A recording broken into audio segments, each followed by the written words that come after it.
Hello and welcome to today's 2-minute tutorial.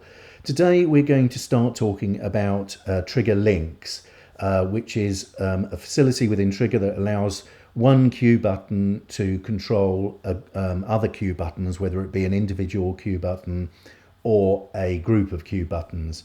So the button that is doing the controlling, if you like, is called the trigger button, and the button that is the target of that trigger link is called the target button. So I'll add a sample audio button here just for the sake of this demonstration.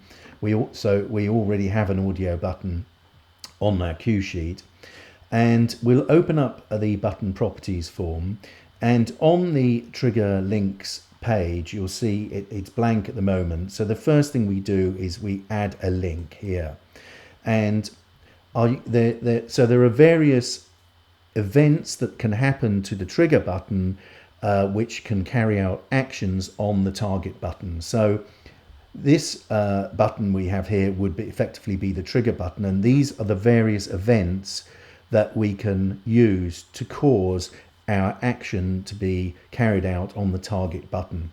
So you can see here we have on fire, which occurs when the button is fired. We have on play or on trigger. This event usually happens at the same time as the on fire event, unless you happen to have a play delay programmed into that cue button. We'll talk about play delay in a future tutorial.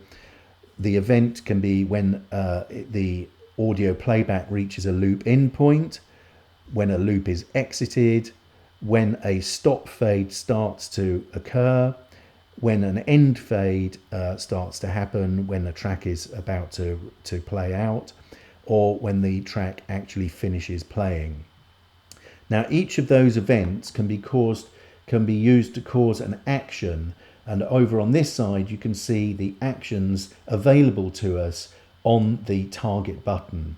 And these actions will vary between the different types of button, whether it's an audio button, a trigger button, or a video button. But you can see here the various actions that we can carry out or perform on our target button, including not just firing and stopping a button, but we can also choose to slide the volume, speed, tempo, etc. for that target button. Quite an involved subject this, so we'll be carrying on talking about it in more detail in the next tutorial. For now, I hope you've enjoyed today's introduction and you'll join me next time.